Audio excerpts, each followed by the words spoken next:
નમસ્કાર, ન્યૂઝ ટ્રીમાં હું છું આપની સાથે દાનવી વાલી। સમાચારમાં વાત કરીએ સૌપ્રથમ અમદાવાદમાં કોરોનાના નવા 10 કેસ નોંધાયા છે। 5 મહિલા અને 5 પુરુષોને કોરોના થયો છે। તો હાલ અમદાવાદમાં કોરોનાના 46 એક્ટિવ કેસ સામે આવ્યા છે। એક વ્યક્તિ હોસ્પિટલમાં છે ત્યારે 45 લોકો હોમ આઇસોલેશનમાં છે। નવરંગપુરા, નારણપુરા, બોડકદેવમાં આ તમામ કેસ સામે આવ્યા છે।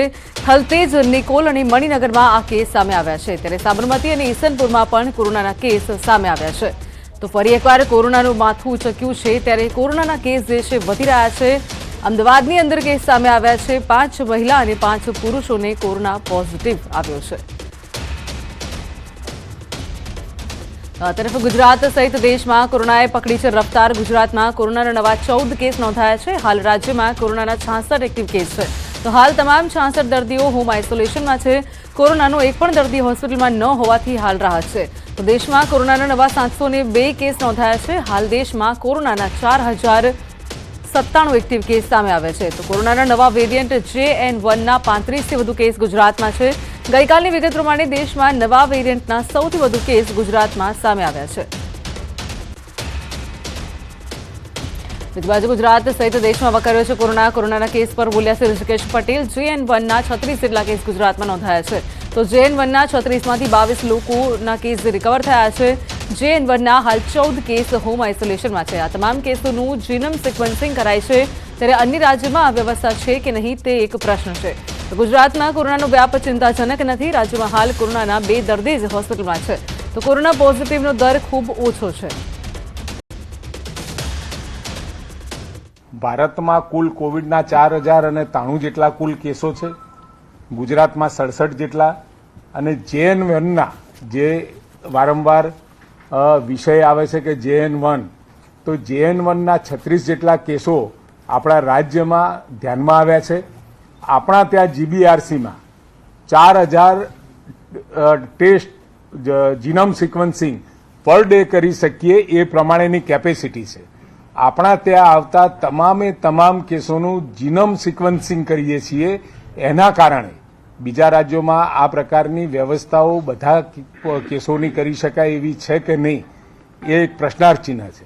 પરંતુ આપણા રાજ્યમાં 4000 કેસ આવે ત્યાં સુધી આપણે જીનોમ સિક્વન્સિંગ કરી શકીએ છીએ। અહીંયા એ પોઝિટિવ આવ્યા પછી અને એ વેરિયન્ટ કયા પ્રકારનો છે એ પણ નક્કી થયા પછી એને કન્ફર્મ કરવા માટે દિલ્હી ખાતે આપણે મોકલીએ છીએ અને કન્ફર્મ થતાં એની જાહેરાત પણ કરતા હોઈએ છીએ। સમગ્ર જે કેસ ભારતમાં આવ્યા છે એમાં સૌથી વધારે ગુજરાતના છે કારણ કે આપણે તમામ કેસોનું જીનોમ સિક્વન્સિંગ કરીએ છીએ। તો આ તરફ ગુજરાત સહિત દેશમાં કોરોનાએ ગતિ પકડી છે। ગુજરાતમાં કોરોનાના નવા 14 કેસ નોંધાયા છે ત્યારે હાલ રાજ્યમાં કોરોનાના 66 એક્ટિવ કેસ છે। હાલ આ તમામ 66 દર્દીઓ હોમ આઇસોલેશનમાં છે। કોરોનાના નવા વેરિયન્ટ JN1ના 35થી વધુ કેસ ગુજરાતમાં છે। તો કોરોનાના વધી રહેલા કેસને લઈને સોલા સિવિલ હોસ્પિટલમાં કોરોના વોર્ડ પણ તૈયાર કરાયો છે। હોસ્પિટલમાં ઓક્સિજન, દવા અને બેડ સહિતની વ્યવસ્થા પણ ઉપલબ્ધ કરવામાં આવી છે।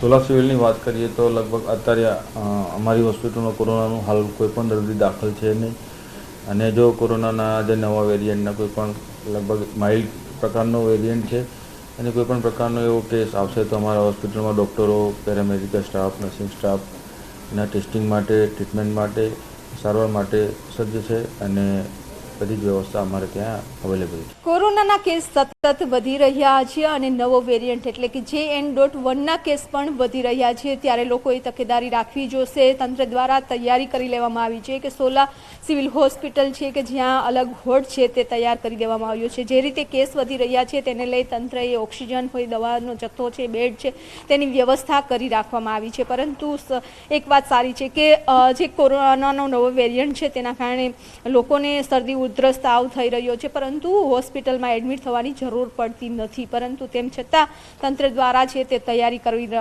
રાખવામાં આવી છે। એટલે પરંતુ જે રીતે કેસ વધી રહ્યા છે તે જ રીતે લોકોએ તકેદારી જરૂર રાખવી પડશે। માસ્ક પહેરવું પડશે, સોશિયલ ડિસ્ટન્સનું પાલન કરવું પડશે, સેનિટાઈઝર કરતા રહેવું પડશે કારણ કે ભીડભાડમાં જો શરદી, ઉધરસ, તાવ હોય છે તો ભીડભાડમાં ન જવું જોઈએ।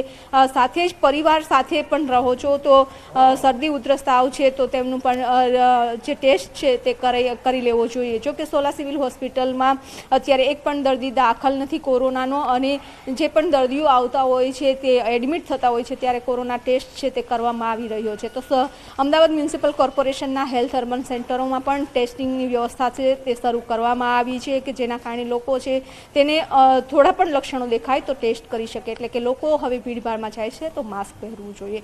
કેમેરામેન નિલેશ તોસા સાથે વિપુ પટેલ, ન્યૂઝ 18 ગુજરાતી, અમદાવાદ. અને હવે વાત કરીએ ઉત્તરાયણ અંગે આગાહીની.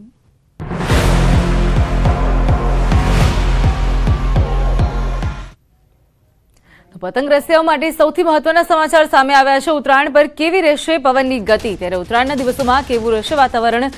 હવામાન નિષ્ણાંત અંબાલાલ પટેલની મોટી આગાહી સામે આવી છે. ઉત્તરાયણના પહેલા આવી શકે છે વાતાવરણમાં પલટો. 10 અને 11 જાન્યુઆરીએ વેસ્ટર્ન ડિસ્ટર્બન્સ આવી શકે છે. તો ગુજરાતના વાતાવરણમાં આવી શકે છે પલટો. ત્યારે ઉત્તરાયણના દિવસે વાદળછાયું વાતાવરણ રહેશે. 16 અને 17 જાન્યુઆરીએ બીજું વેસ્ટર્ન ડિસ્ટર્બન્સ. ત્યારે ઉત્તરાયણમાં તથા વાસે ઉત્તરાયણમાં પણ વાદળછાયું વાતાવરણ રહેશે. તારીખ 10-11 જે જાન્યુઆરી છે ત્યારે વેસ્ટર્ન ડિસ્ટર્બન્સ આવવાની શક્યતા રહે છે, અને ત્યાંના કારણે ઉત્તરાયણ ઉપર પણ વાદળવાયુ રહેવાની શક્યતા રહે છે. વાદળ આવશે ઉત્તરાયણની આસપાસ, પરંતુ પવન જે છે એ સમધાણ રહેવાની શક્યતા રહે છે. અને ત્યાર પછી લગભગ બીજું વેસ્ટર્ન ડિસ્ટર્બન્સ 16-17 આસપાસ આવશે. એટલે વાસી ઉત્તરાયણના દિવસો અને તે પછી જે દિવસો આવશે એમાં પવનની ગતિ થોડીક વધુ રહેવાની શક્યતા રહે છે. બીજી બાજુ ઉત્તરાયણના દિવસે કેવો રહેશે પવન? ઉત્તરાયણના દિવસે કયા સમય કેવો પવન રહેશે? તો હવામાન નિષ્ણાંત અંબાલાલ પટેલે અનુમાન કર્યું છે ઉત્તરાયણના દિવસે પવન સમધારણ રહેશે. ઉત્તરાયણના દિવસે સવારે મધ્યમ પવન રહેશે. બપોરના સમયે પવનની ગતિ મંદ વધશે. ત્યારે ઉત્તરાયણના દિવસે બપોર બાદ પવનની ગતિ વધશે. ઉત્તરાયણના દિવસે રાત્રે પવનની ગતિ સમધારણ રહેશે. આ તરફ વાસે ઉત્તરાયણના દિવસો બાદ પણ પવનની ગતિ જે છે તે વધી શકે છે. જોવા જઈએ તો એમાં લગભગ સવારનો પવન જે છે એ થોડોક રહે છે. બપોરનો પવન છે થોડોક મંદ પડી જશે, અને બપોર પછી પવનની ગતિ રહેવાની શક્યતા રહેશે. રાત્રિમાં પવન સમધાણ રહેવાની શક્યતા રહેશે, કારણ કે કુંભ રાશિ આસપાસ આ યોગો થઈ રહ્યા છે. એટલે આ જે પવન જે છે એની ગતિ લગભગ સમધાણ રહેવાની શક્યતા રહેશે એકંદરે. તો આ તરફ વર્ષની શરૂઆતમાં જ રાજ્યનું વાતાવરણ બદલાશે. હવામાન નિષ્ણાંત અંબાલાલ પટેલની મોટી આગાહી સામે આવી છે. 10 અને 11 જાન્યુઆરીએ વેસ્ટર્ન ડિસ્ટર્બન્સ આવવાની શક્યતા છે. 10 થી 13 તારીખ સુધી વાતાવરણમાં આવશે પલટો. 11 જાન્યુઆરીથી ઠંડીનો ચમકારો પણ વધશે. તો 16 જાન્યુઆરીથી વેસ્ટર્ન ડિસ્ટર્બન્સ બીજું છે તે પણ આવવાની શક્યતા સેવાઈ રહી છે. 10-11 જે જાન્યુઆરી છે ત્યારે વેસ્ટર્ન ડિસ્ટર્બન્સ આવવાની શક્યતા રહે છે, અને ત્યાંના કારણે ઉત્તરાયણ ઉપર પણ વાદળવાયુ રહેવાની શક્યતા રહે છે. લગભગ બીજું વેસ્ટર્ન ડિસ્ટર્બન્સ 16-17 આસપાસ આવશે. એટલે વાસી ઉત્તરાયણના દિવસો અને તે પછી જે દિવસો આવશે એમાં પવનની ગતિ થોડીક વધુ રહેવાની શક્યતા રહે છે. ત્યારે આ તરફ મહેસાણામાં કેનાલમાંથી પોલીસકર્મીનો મૃતદેહ મળી આવ્યો છે. અમદાવાદના પોલીસકર્મીનો મૃતદેહ મળી આવ્યો. જી ડિવિઝન સરદારનગર ફરજ બજાવતા હેડ કોન્સ્ટેબલનો કડી નજીક મણિપુર પાસે કેનાલમાંથી મૃતદેહ મળી આવ્યો છે. તો ગાંધીનગરના પાલજના વતની વાઘેલા નરેશ ડાહ્યાભાઈ 25 ડિસેમ્બરે બલેનો કાર લઈને નોકરીએ જવા નીકળ્યા હતા, જે બાદ તેમને મૃતદેહ મળી આવ્યો છે.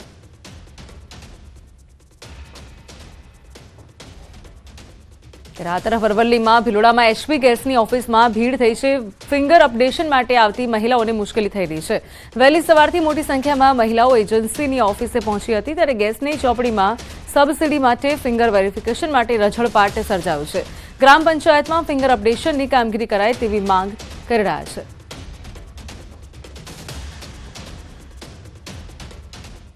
તો આ તરફ સુરતમાં રખડતા શ્વાનનો આતંક યથાવત છે. ભિસ્તાન વિસ્તારની ઘટના કે જ્યાં રમત રમતી બાળકી પર શ્વાનનો હુમલો. ભિસ્તાન સ્થિત ગણેશનગરમાં આ બનાવ બન્યો છે કે જ્યાં ઘર બહાર જ 6 વર્ષની બાળકી રમી રહી હતી, અને તે દરમિયાન અનુષ્કાને સારવાર માટે સિવિલ લાવવામાં આવ્યા છે. ત્યારે બાળકીને તત્કાલિક સારવાર આપવામાં આવી છે. 6 વર્ષની બાળકી પર હુમલો કર્યો હતો શ્વાને, ત્યારે ફરી એકવાર શ્વાનનો આતંક જોવા મળી રહ્યો છે.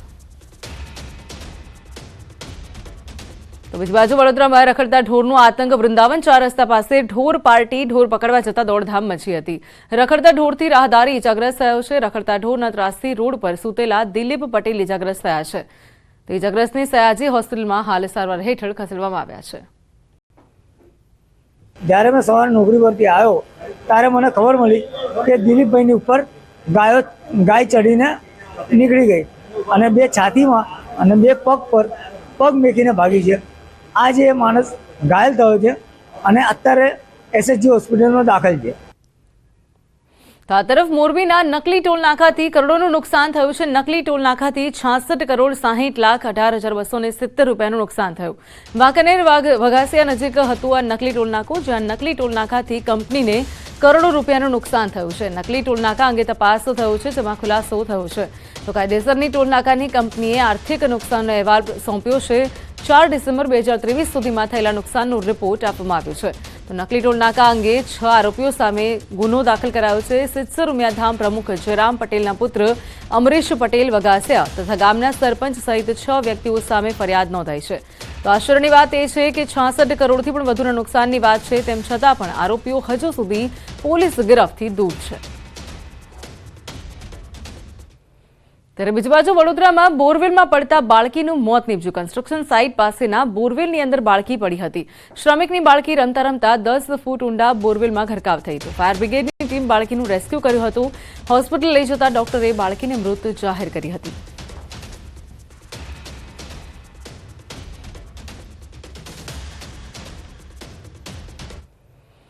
તો આ તરફ ફ્રાન્સ કબૂતરબાજી પ્રકરણમાં વધુ એક મોટી ખબર સામે આવી છે. સીઆઈડી ક્રાઇમે 8 લોકોના નિવેદન લીધા છે, ત્યારે અન્ય પ્રવાસીઓના નિવેદન લેવાની કાર્યવાહી ચાલી રહી છે.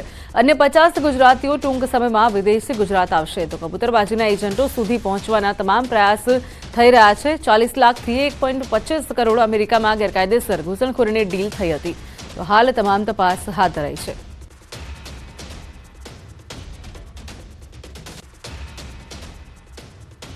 બીજી બાજુ કબૂતરબાજી અંગે રાજ્ય સરકારના પ્રવક્તા મંત્રી ઋષિકેશ પટેલનું નિવેદન સામે આવ્યું છે. ફ્રાન્સ કબૂતરબાજી કેસમાં મોટી ખબર સામે આવી છે. કબૂતરબાજી કેસમાં ઋષિકેશ પટેલનું નિવેદન રાજ્ય અને કેન્દ્ર સરકાર તપાસ કરી રહી છે. તો ઝીણવટભરી તપાસ ચાલી રહી છે. પકડાયા તે લોકોના નિવેદન લેવામાં આવી રહ્યા છે.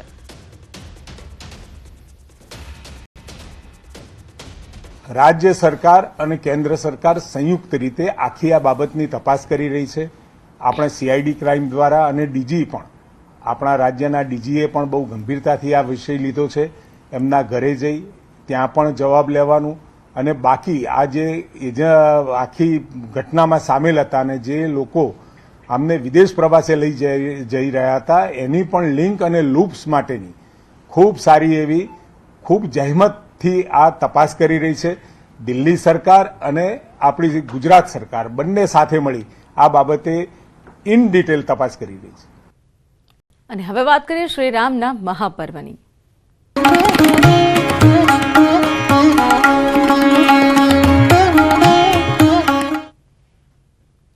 તો અયોધ્યામાં રામ મંદિરની પ્રાણ પ્રતિષ્ઠાની તડામાર તૈયારી ચાલી રહી છે. તેવામાં ભગવાન શ્રી રામની કથા સાથે શક્તિપીઠ અંબાજીનો પણ નાતો જોડાયેલો રહ્યો હોય તેવું ત્રેતા યુગના શાસ્ત્રમાં જાણવા મળી રહ્યું છે. મા અંબામાં અતૂટ અને અડગ આસ્થા ધરાવતા માઈ ભક્ત ગ્રુપ જય ભોલે ગ્રુપ અમદાવાદ દ્વારા પૌરાણિક ધર્મગ્રંથોમાં વર્ણવેલ શક્તિબાણ અજયબાણની પ્રતિકૃતિનું નિર્માણ કરવામાં આવ્યું છે, જે અયોધ્યા ખાતે નિર્માણધીન રામ મંદિરમાં સ્થાપિત કરવામાં આવશે. આ અજયબાણ અયોધ્યા રામ મંદિરમાં અર્પણ કરતા અગાઉ આજ રોજ શક્તિપીઠ અંબાજી ગબ્બર ખાતે મા અંબાની અખંડ જ્યોત સમક્ષ બનાસકાંઠા જિલ્લા કલેક્ટર અને શ્રી આરાસુરી દેવસ્થાન ટ્રસ્ટના ચેરમેન વરુણકુમાર બરણવાલની વિશેષ ઉપસ્થિતિમાં 51 શક્તિપીઠના બ્રાહ્મણ દ્વારા શાસ્ત્રોક્ત વિધિ અનુસાર વિધિવિધાન સાથે અજયબાણની પૂજા અર્ચના કરવામાં આવી હતી, જેમાં જય ભોલે ગ્રુપ સહિત મોટી સંખ્યામાં ભાવિક ભક્તો પણ જોડાયા હતા. તો જિલ્લા કલેક્ટર વરુણકુમાર બરણવાલે જય ભોલે ગ્રુપની ધાર્મિક આસ્થાને બિરદાવી હતી. અયોધ્યામાં યાત્રા માટે શુભાશીષ પણ તેમને પાઠવ્યા હતા.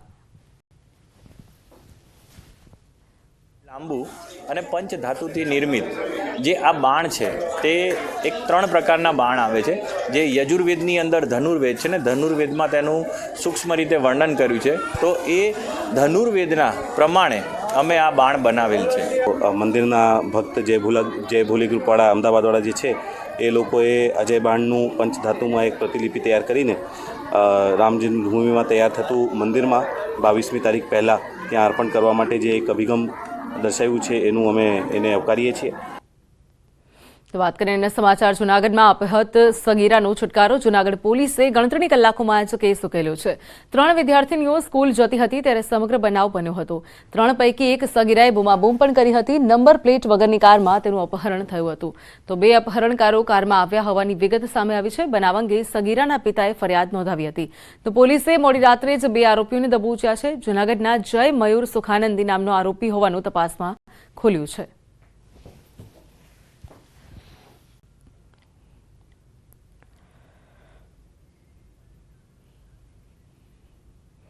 દ્રશ્યમાં જોઈ શકાય છે તે પ્રમાણે 3 વિદ્યાર્થીઓ સ્કૂલે જતી હતી ત્યારે આ સમગ્ર બનાવ જે છે બનવા પામ્યો હતો.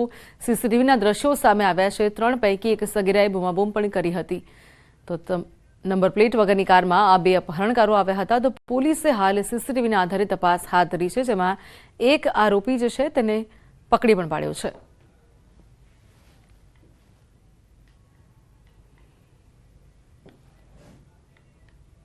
બીજી બાજુ અમદાવાદમાં અપહરણ કરાયેલા યુવકનો છુટકારો. બોટાદના ઢસા ચેકપોસ્ટ પાસે છોડીને અપહરણકર્તાઓ ફરાર થયા છે. અમદાવાદના મીત પટેલ નામના યુવાનનું ગઈકાલે રાત્રે બાગબાન સર્કલ પાસેથી 4 શખ્સોએ અપહરણ કર્યું હતું. ચેકપોસ્ટ ખાતે પોલીસ હોવાથી આરોપીએ યુવાનને મૂકીને ફરાર થઈ ગયા હતા. તો એક કારમાં 4 જેટલા લોકોએ તેનું અપહરણ કર્યું હતું. ભોગ બનનાર યુવકે કહ્યું કે તે અમદાવાદમાં એક કાફેમાંથી બહાર નીકળ્યો ત્યારે કેટલાક લોકો કારમાં બેસાડીને તેનું અપહરણ કરી નાસી છૂટ્યા હતા. તો આ દરમિયાન યુવકને માર મારવાની અને લેતી દેતી બાબતની ચર્ચા પણ કરી હોવાનું જાણવા મળ્યું. જો કે પોતે કોઈ લેવા દેવા નથી તેવું યુવકે જણાવ્યું હતું. હું અમદાવાદ કેફેમાંથી બહાર નીકળ્યો ત્યાં બાગબાન સર્કલ ઉપર સ્કોડા આવી અને મને અંદર બેહાડી કિડનેપ કરી નાખ્યો અને પછી મને લઈ ગઈ. મને માર્યો અને લેતી દેતીનો કેસ કહેતા હતા, પણ મારે એવું કંઈ હતું નહીં. પછી મને અહીંયા પાછળ આવ્યા અને અહીંયા ઢસા ચેકપોસ્ટ છે ત્યાં આગળ પોલીસને ચેકપોસ્ટ ચાલુ હતી ચેકિંગ. એટલે મને ઉતારીને તરત યુ ટર્ન લઈને એ થયું એટલે હું આવ્યો સીધો ઢસા પોલીસ સ્ટેશનમાં અને મેં કમ્પ્લેન કરી. 11 વાગે એક બ્લુ કલરની સ્કોડા ચેકપોસ્ટથી આશરે 50 મીટરના અંતરે એક વ્યક્તિને ઉતારી અને યુ ટર્ન મારીને જતી રહેલી. વ્યક્તિ અમારી પાસે આવતા પૂછપરછ દરમિયાન એવું જાણવા મળ્યું છે કે આ વ્યક્તિ મિત પ્રકાશભાઈ પટેલ નામના વ્યક્તિનું અમદાવાદથી આજરોજ સવારના જ અપહરણ થયું હતું અને એને અપહરણ કરી અને અજાણી 4 વ્યક્તિઓ આ બ્લુ કલરની સ્કોડામાં અમદાવાદથી લઈને નીકળી ગઈ. જે અંગે બોડકદેવ પોલીસ સ્ટેશન ખાતે ગુનો પણ દાખલ થયેલ છે. તો આ સાથે બુલેટિનમાં હાલ સમય છે વિરામનો. આપ જોતા રહો ન્યૂઝ 18 ગુજરાતી.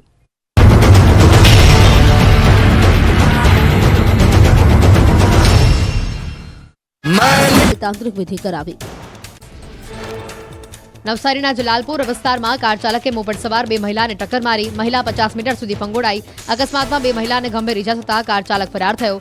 નવસારી ગ્રામ્ય પોલીસે સીસીટીવીના આધારે હાથ ધરી તપાસ.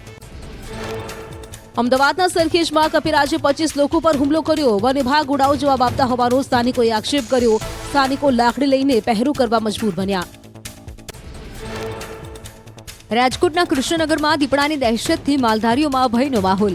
વન વિભાગ દીપડાને પકડવા થયું દોડતું. 10 દિવસથી કવાયત છતાં હજુ દીપડો પકડાયો નથી. રાજકોટમાં દીપડો હોવાની વન વિભાગની કબૂલાત. વાઘુદળ, કણકોટ અને યુનિવર્સિટી વિસ્તારમાં દીપડાની મૂવમેન્ટ વધતા 3 પાંજરા મુકાયા. ખેડૂતો અને પશુપાલકોને તકેદારી રાખવા અને રાત્રે ખુલ્લામાં ન સૂવા અપીલ. રાજકોટના રામનગરમાં દીપડાના નહીં બિલાડીના ફૂટમાર્ક હોવાનો ખુલાસો થયો. વન વિભાગના અધિકારીએ કહ્યું બિલાડીના પંજાના નિશાન હતા.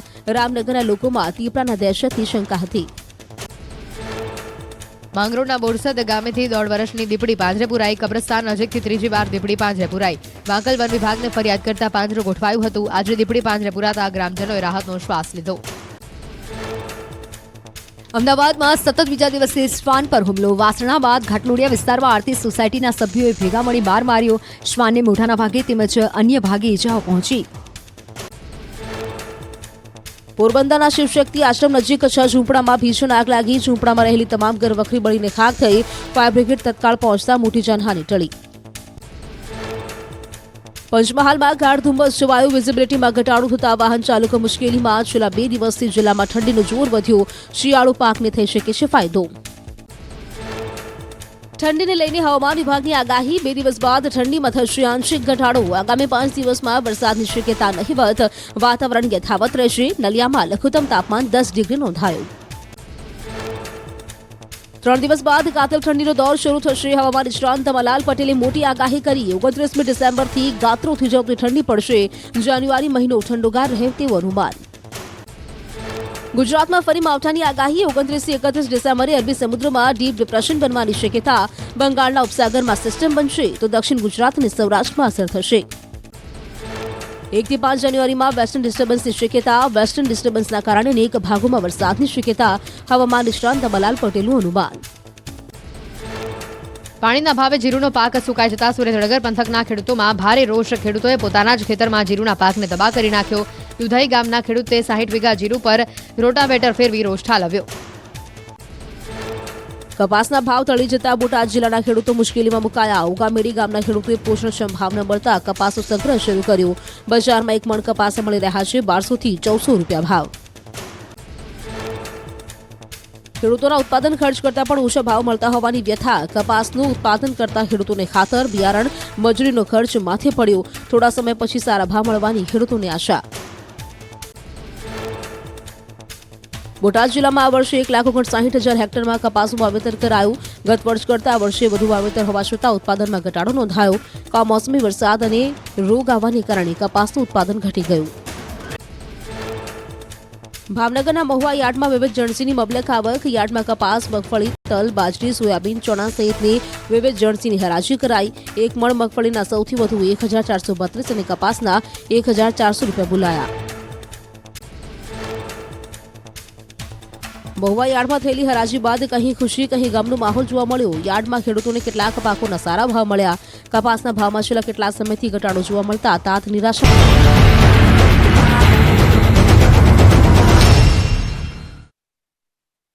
વેલકમ બેક વાત કરીએ આગળ સમાચારની તો જેડકો વિવાદ અંગે રાજ્ય સરકારના પ્રવક્તા ઋષિકેશ પટેલનું નિવેદન સામે આવ્યું છે ઉમેદવારોના હિતમાં જેડકોનો નિર્ણય ત્યારે 6,000 એપ્લિકેશન પૈકી 5,362ની પરીક્ષા લેવામાં આવશે 6,000 ઉમેદવારોના પોલ ટેસ્ટ લેવાશે જેમની પરીક્ષા બાકી છે તેમને પણ તક આપવામાં આવશે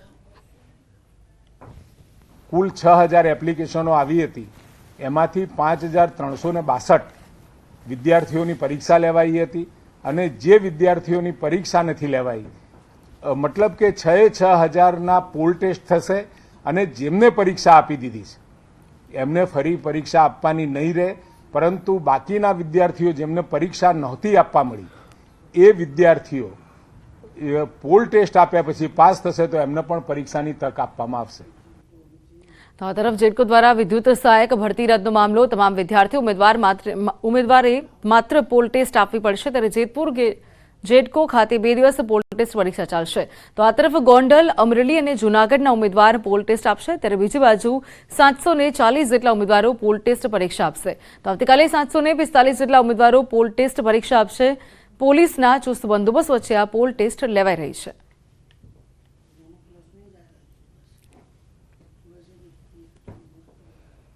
તો આ તરફ મહેસાણામાં વિસનગર રેલવે ક્રોસિંગ નંબર 18 બંધ રહેશે સમારકામના કારણે 3 દિવસ સુધી આ બંધ રહેશે આજથી 30 ડિસેમ્બર સુધી રેલવે ક્રોસિંગ બંધ રહેશે તો રેલવે ક્રોસિંગ બંધ કરાતા ડાયવર્ઝન આપવામાં આવ્યું છે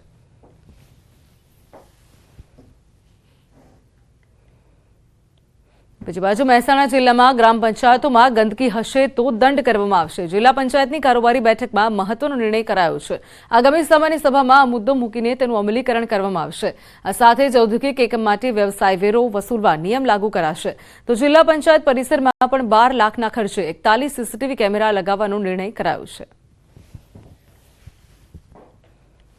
22 મુદ્દા હતા તે સર્વમતે મંજૂર કરવામાં આવ્યા બહાલી આપવામાં આવી અને અધ્યક્ષસ્થાને જિલ્લા પંચાયત કમ્પાઉન્ડિંગ વોલમાં સુરક્ષાના ભાગરૂપે અંદાજે 41 જેટલા કેમેરા લગાવવાના 12 લાખનો ખર્ચ એ પણ મંજૂર કરવામાં આવે છે ગ્રામ પંચાયતોમાં પણ ગુજરાત સરકારના જે નવી નીતિ આવી રહી છે સફાઈ યોજનામાં તો ગામડાના જે સફાઈના પ્રોબ્લેમ હોય ત્યાં દંડની જોગવાઈનો પણ એક મુદ્દો ચર્ચાયો છે સાથે સાથે ગ્રામ પંચાયતોમાં જે ઔદ્યોગિક એરિયા જે છે તો વ્યવસાય વેરાના પણ જે એની પણ ચર્ચા થઈ છે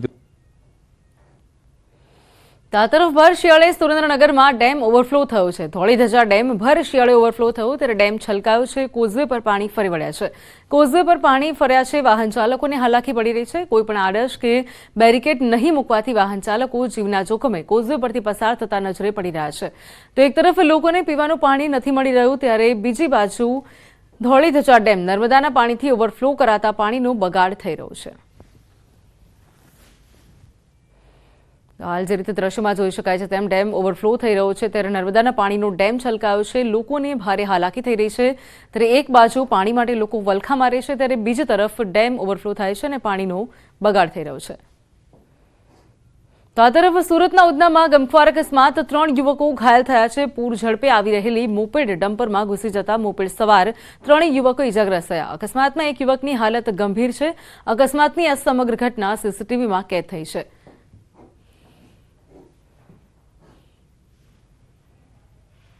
તો આ સાથે હાલ બુલેટિનમાં બસ આટલું. મને રજા આપશો. નમસ્કાર.